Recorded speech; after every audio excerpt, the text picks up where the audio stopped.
Accounting honours BBA fourth ইয়ারের শিক্ষার্থীবৃন্দ, প্রীতি ও শুভেচ্ছা গ্রহণ করো।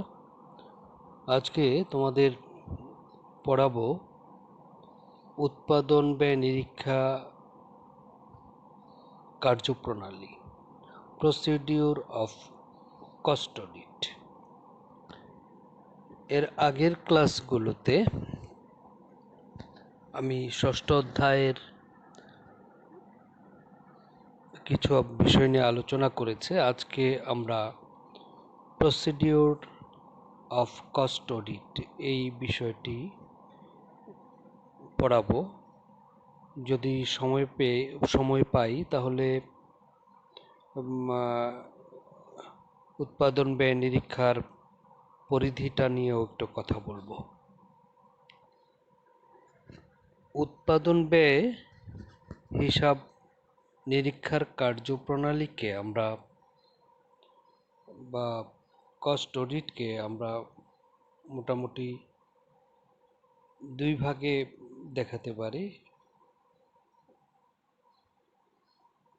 এক অংশ হলো হিসাব নিকাশকরণ, কারবারের প্রকৃতি, আভ্যন্তরীণ নিয়ন্ত্রণ ব্যবস্থা এবং নিয়োগ পরীক্ষা, এবং অন্যান্যর মধ্যে আছে কাঁচামাল, শ্রম বা মজুরি, আধা প্রস্তুত পণ্যদ্রব্য যেটাকে আমরা বলছি ওয়ার্ক ইন প্রোগ্রেস, এবং অবচয়। এই বিষয়গুলো নিয়ে আজকে আমরা আলোচনা করব। প্রথমেই আসো হিসাব নিকাশকরণ। কারবারের হিসাব নিকাশকরণ ও হিসাবরক্ষণ পদ্ধতি বিষয়ে হিসাব পরীক্ষক অবহিত হবেন এবং তাছাড়া কারবারের হিসাবপত্রের সমর্থনে প্রয়োজনীয় সাক্ষ্য বা দলিলপত্র সংগ্রহ ও সেগুলির বৈধতা যাচাই ইত্যাদি সাধারণ বিষয়গুলি নিয়ে নিরীক্ষককে নিরীক্ষা করতে হয়। অর্থাৎ আর্থিক হিসাব পরীক্ষা ব্যবস্থায় একজন হিসাব পরীক্ষকের যা কিছু করণীয় সেক্ষেত্রে তার উপরও আলোকপাত করা হয়। দেন কারবারের প্রকৃতি। হিসাবরক্ষককে জানতে হয় যে হিসাব পরীক্ষার কাজ শুরু করবার পূর্বেই কারবারি প্রতিষ্ঠানটি কী ধরনের কার্যকলাপ ও উৎপাদন কাজে নিযুক্ত সে সম্পর্কে সম্যক জেনে নেবেন, কারণ কারবারের প্রকৃতি ও সাংগঠনিক কার্যকলাপের উপর হিসাব পরীক্ষার কার্যপ্রণালী বহুলাংশে নির্ভরশীল। তাহলে প্রথমে আমরা আলোচনা করলাম হিসাব নিকাশকরণ, তারপরে কারবারের প্রকৃতি, তারপর আসো আভ্যন্তরীণ নিয়ন্ত্রণ ব্যবস্থা। আভ্যন্তরীণ নিয়ন্ত্রণ ব্যবস্থাটা হলো যে ওই প্রতিষ্ঠানের যে হিসাব রক্ষণ ব্যবস্থা, সেখানে যথোপযুক্ত হিসাব রাখা হয় কিনা, কিংবা ভুল ত্রুটি, জুয়াচুরি এগুলো আপনা আপনি পরীক্ষা হয়ে যায় কিনা, সেটা আভ্যন্তরীণ নিয়ন্ত্রণ ব্যবস্থাটা কতটুকু কার্যকর সেটা নিরীক্ষককে জেনে নিতে হয়। নিয়োগপত্র পরীক্ষা। উৎপাদন হিসাব পরীক্ষক হিসাব কাজ শুরু করবার পূর্বে হিসাব পরীক্ষক তার নিয়োগপত্রের বৈধতা যাচাই করবেন। তিনি যে নিয়োগ পেয়েছেন সেই নিয়োগপত্রটি বৈধ কিনা, নিয়োগপত্র সংক্রান্ত কোম্পানি আইনের প্রাসঙ্গিক বিধানগুলো যথাযথভাবে পালন করা হয়েছে কিনা তা তিনি বিচার করে দেখবেন। এ গেল প্রথম ভাগের হিসাব নিকাশকরণ, কারবারের প্রকৃতিটা জেনে নেওয়া এবং আভ্যন্তরীণ নিয়ন্ত্রণ ব্যবস্থা সম্পর্কে জেনে নেওয়া এবং তার যে নিয়োগপত্র সেই নিয়োগপত্রের বৈধতা সম্পর্কে অবহিত হওয়া। এগুলি হলো প্রাথমিক কার্যপ্রণালী। এছাড়া তাকে অন্যান্য বিষয়াবলী দেখতে হয়, যেমন কাঁচামাল বা র মেটেরিয়াল, শ্রম বা মজুরি, ওভারহেড বা উপরিব্যয়, আধা প্রস্তুত পণ্যদ্রব্য বা ওয়ার্ক ইন প্রোগ্রেস, ডেপ্রিসিয়েশন ইত্যাদি। কাঁচামাল সম্পর্কে নিরীক্ষক কি করবেন? যে কোনো উৎপাদন প্রক্রিয়ার সবচেয়ে গুরুত্বপূর্ণ উপাদানটি হলো কাঁচামাল। কাঁচামাল সম্পর্কে নিরীক্ষকের কর্তব্যগুলো এরকম যে সর্বাধিক কি পরিমাণ কাঁচামাল সবসময় মজুত রাখা হয় এবং সর্বনিম্ন কি পরিমাণ কাঁচামাল মজুত রাখা হয়, উভয় পরিমাণ কাঁচামাল কোম্পানির পরিচালন কর্তৃপক্ষ কর্তৃক যথাযথভাবে নির্ধারিত কিনা তা পরীক্ষা করে প্রথমেই যাচাই করতে হবে। তাহলে তার কাঁচামাল সর্বনিম্ন লেভেল এবং সর্বোচ্চ লেভেল সম্পর্কে জেনে নিতে হবে এবং যথাযথ কর্তৃপক্ষকে তারা তাদের তারা সেটাকে অ্যাপ্রুভ করেছে কিনা সেই বিষয়টা তাকে প্রথমে জেনে নিতে হবে কাঁচামাল সম্পর্কে। তারপর তাকে জানতে হবে হিসাব পরীক্ষক কারবারের উৎপাদন কার্যের পরিকল্পনা অনুযায়ী মজুত কাঁচামালের যে সর্বাধিক ও সর্বনিম্ন পরিমাণ নির্ধারিত হয়েছে তা কারবারের উৎপাদন পরিকল্পনা অনুযায়ী অত্যধিক বা অপর্যাপ্ত কিনা যাচাই করতে হবে। অর্থাৎ যে লেভেলটা তার কাছে উপস্থাপন করা হয়েছে এবং যে লেভেলে তারা তাদের অপারেশন অ্যাক্টিভিটিস চালায় তাতে এটা অতিরিক্ত কিনা কিংবা অপর্যাপ্ত কিনা সেই বিষয়ে তিনি জেনে নেবেন।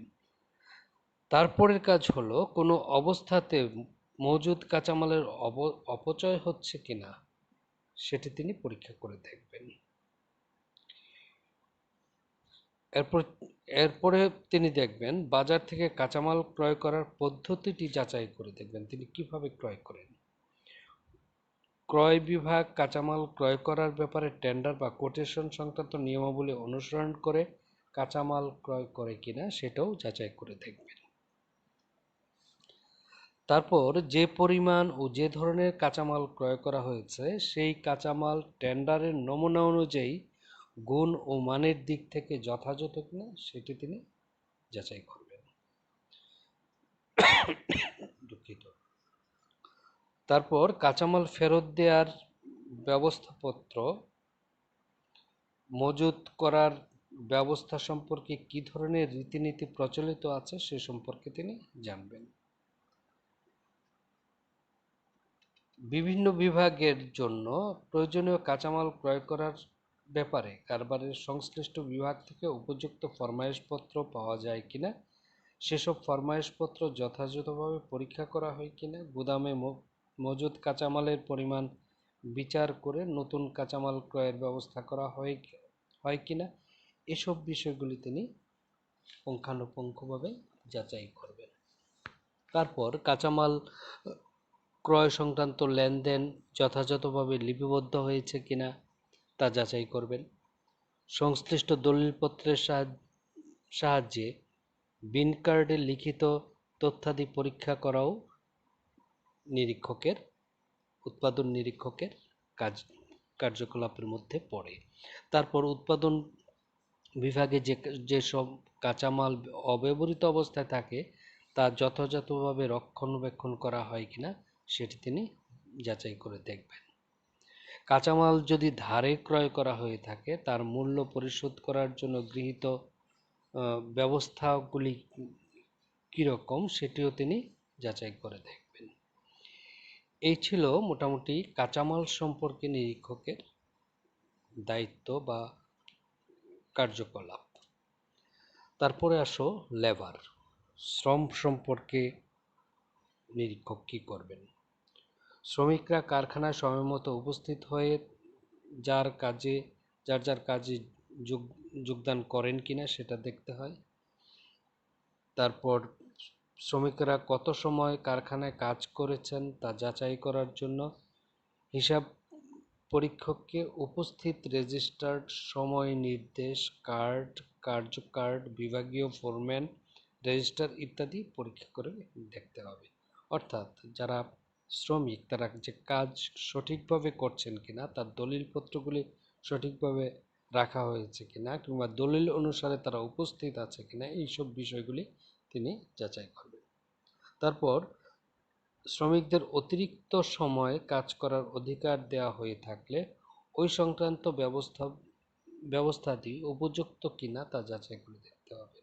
যদি ওভারটাইম দেওয়া হয় তাহলে ওভারটাইমের যে নিয়ম নীতি রয়েছে সেটি কিভাবে করা হয় সেটি তিনি দেখবেন। শ্রমিকদের মজুরি তালিকা প্রণয়ন ও মজুরি প্রদান সম্পর্কে আভ্যন্তরীণ নিবারণ ব্যবস্থা উপযুক্ত কিনা তা দেখতে হবে। তারপর হিসাব নিরীক্ষককে মজুরি হিসাবের সত্যতা যাচাই করতে হবে। কারখানার শ্রমিকদের উৎসাহিত করার জন্য বোনাস প্রদানের ব্যবস্থা থাকলে প্রদত্ত বোনাসের পর্যাপ্ততা যাচাই করতে হবে, বা বোনাস যথার্থই প্রদান করা হয়েছে কিনা সে সম্পর্কে তিনি বা যথোপযুক্ত কর্তৃপক্ষ কর্তৃক অনুমোদিত কিনা সেই সব বিষয়গুলি তিনি যাচাই করে দেখবেন। কোনো কোনো সময় মালিকের অনিচ্ছা সত্ত্বেও শ্রমিকের দোষ ছাড়া তাদের উৎপাদন কার্যে বিরত থাকতে হয়, যেমন বিদ্যুৎ সরবরাহ বন্ধ থাকা, কাঁচামাল সরবরাহ সময় মতো না পাওয়া। এইসব কারণে উৎপাদন বন্ধ থাকে। কাজ বন্ধ থাকাকালীন শ্রমিকদের মজুরি প্রদান করা হয়ে থাকলে তার জন্য পৃথক হিসাব রাখা হয়েছে কিনা তা তিনি যাচাই করবেন। তারপর উৎপাদন বিভাগের মোট মজুরি ও বেতন বিভিন্ন বিভাগের মধ্যে যথাযথভাবে বণ্টন করা হয়েছে কিনা সেটি তিনি দেখবেন। শ্রমিকদের ছুটি ও অনুপস্থিতির বিষয়টি ছুটির তালিকা বই ও হাজিরা ইত্যাদি দেখে পরীক্ষা করতে হয়। সবশেষে বিভিন্ন উৎপাদন ব্যয় তালিকা কিংবা হিসাবপত্রে প্রত্যক্ষ মোট মজুরি যে পরিমাণ দেখানো হয়েছে তা সময়ের সংক্ষিপ্ত বিবরণীর সঙ্গে সামঞ্জস্যপূর্ণ কিনা তা হিসাব নিরীক্ষককে পরীক্ষা করে দেখতে হবে। এই ছিল মোটামুটি তার লেবার বা শ্রমিক সম্পর্কে তার কার্যকলাপ বা তার করণীয়। তাহলে মোট কথা হলো যে আমরা যে শ্রমিক দ্বারা কাজ করাই, এই শ্রমিকদের যে মজুরি দেওয়া হয় সেখানে কোনো প্রকার ত্রুটি বিচ্যুতি আছে কিনা সেগুলিকে বিভিন্ন উপায়ে খুঁজে বের করাই হলো নিরীক্ষকের কাজ। তারপরে আসো ওভারহেড আমরা কিভাবে দেখব। উপরিব্যয় বলতে যেসব খরচকে বোঝায় সেগুলো সরাসরি উৎপাদন হিসাবে ধার্য করা যায় না, অর্থাৎ পরোক্ষ কাঁচামাল, পরোক্ষ মজুরি বা অন্যান্য ব্যয়ের সমষ্টি যেগুলো প্রত্যক্ষভাবে উৎপাদনের সঙ্গে যুক্ত নয় সেগুলি হলো উপরিব্যয়। উপরিব্যয় হিসাব পরীক্ষকের কর্তব্যগুলো এরকম যে বেতন, ভাড়া, বিদ্যুৎ ইত্যাদি খাতে খরচ বিভিন্ন প্রকার উৎপাদন কার্যে যথাযথভাবে বণ্টন করা হয়েছে কিনা সেটা পরীক্ষা করতে হবে। বিভিন্ন কার্যের মধ্যে উপরিব্যয় যে ভিত্তিতে বণ্টন করা হয়েছে তা যথার্থ কিনা তা যাচাই করতে হবে। উৎপাদন ব্যয়ের বিভিন্ন তালিকা অনুযায়ী উপরিব্যয়ের মোট পরিমাণের সঙ্গে প্রকৃত উপরিব্যয়ের পরিমাণগত কোনো পার্থক্য আছে কিনা তা যাচাই করতে হবে। নির্মিত ও অর্ধনির্মিত পণ্যের মধ্যে উপরিব্যয় যথাযথভাবে নীতি অনুসরণ করে যথাযথভাবে বণ্টন করা হয়েছে কিনা তা যাচাই করতে হবে। বাজেটে উপরিব্যয়ের জন্য অর্থ নির্ধারিত হয়েছে, প্রকৃত উপরিব্যয় তার চেয়ে অধিক হলে হিসাব নিরীক্ষক অবশ্যই তার কারণ অনুসন্ধান করে দেখবেন। তারপর পূর্ববর্তী কালের তুলনায় চলতি হিসাবকালের উপরিব্যয়ের পরিমাণ অত্যধিক হলে হিসাব পরীক্ষককে তার কারণ সম্পর্কে অনুসন্ধান করবেন। এই ছিল উপরিব্যয় সম্পর্কে নিরীক্ষকের দায়িত্ব বা কাজ। তারপরে আসো ওয়ার্ক ইন প্রোগ্রেস বা সেমি ফিনিশড গুডস সম্পর্কে, যেগুলি 80% হয়ে যায় কিংবা 70%, 60% সম্পন্ন হয়, আর বাকি কাজটা অসম্পূর্ণ থাকে, সেগুলোকে বলছি আমরা ওয়ার্ক ইন প্রোগ্রেস বা সেমি ফিনিশড গুডস বা আধা প্রস্তুত পণ্যদ্রব্য। এই জাতীয় পণ্য বা কাজের মূল্যায়ন পদ্ধতি সন্তোষজনক কিনা তা যাচাই করতে হবে। উল্লেখ্য, আধা প্রস্তুত পণ্য বা কাজ উৎপাদনের কোন স্তর পর্যন্ত সম্পূর্ণ হয়েছে তা সঠিকভাবে পরীক্ষা করা নিরীক্ষকের কাজ। এ জাতীয় পণ্য বা তার নির্ধারিত মূল্য কত যুক্তিযুক্ত কিনা তা যাচাই করা। এ উদ্দেশ্যে নির্মিত পণ্যের মূল্যের সঙ্গে আধা প্রস্তুত পণ্যের মূল্যের তুলনা করে দেখতে হয় যেন উভয়ের মধ্যে আনুপাতিক একটি সামঞ্জস্য থাকে। বিভিন্ন হিসাবকালে আধা প্রস্তুত পণ্যের মূল্যায়ন করার জন্য একই পদ্ধতি অনুসরণ করা হয়েছে কিনা তা যাচাই করে তিনি দেখবেন। আধা প্রস্তুত পণ্যের মূল্যায়নের বর্তমান ভিত্তির সঙ্গে পূর্ববর্তী হিসাবকালের অনুসৃত ভিত্তির তুলনামূলক মিলকরণ করে দেখতে হয়। এতে বিশেষ কোনো পরিবর্তন দেখা গেলে তার কারণ অনুসন্ধান করতে হয়। সর্বশেষ আসো অবচয় সম্পর্কে বা ডেপ্রিসিয়েশন সম্পর্কে নিরীক্ষকের কাজ। ডেপ্রিসিয়েশন বলতে আমরা বুঝি যে কোনো সম্পদের ব্যবহারজনিত কারণে কিংবা রুচির পরিবর্তন কারণে কিংবা সময়ের বিবর্তনের কারণে সম্পদের মূল্য যে হ্রাস পায় সেটাকে আমরা বলছি অবচয়। এই অবচয় সম্পর্কে নিরীক্ষকের যে দায়িত্বগুলো সেগুলো হলো এরকম যে অবচয়যোগ্য সম্পত্তিগুলোর অবচয় ধার্য করার জন্য কোন পদ্ধতি অনুসরণ করা হয়েছে তা প্রথমে দেখতে হবে। যেসব সম্পত্তির উপর অবচয় ধার্য করা হয় সে সম্পর্কে বিচার করতে হলে সম্পত্তির ক্রয়মূল্য, ক্রয়ের তারিখ, অনুমিত আয়ুষ্কাল, নতুন সম্পত্তির সংযোজন, অবচয়ের হার, সম্পত্তির মেরামত এবং প্রতিস্থাপন খরচ ইত্যাদি অনুসন্ধান এবং সম্পত্তি সংক্রান্ত প্রয়োজনীয় বৈধ দলিলপত্র বিচার করে দেখতে হয়। তারপর সম্পত্তির উপর অবচয় ধার্যের মাধ্যমে হিসাবে কারচুপি করার যথেষ্ট সম্ভাবনা থাকে। অবচয় ধার্যের বিভিন্ন হিসাবকালে বিভিন্ন পদ্ধতি অনুসরণ গ্রহণযোগ্য নয়। এই বিষয়টির প্রতি নিরীক্ষক অবশ্যই দৃষ্টি দেবেন।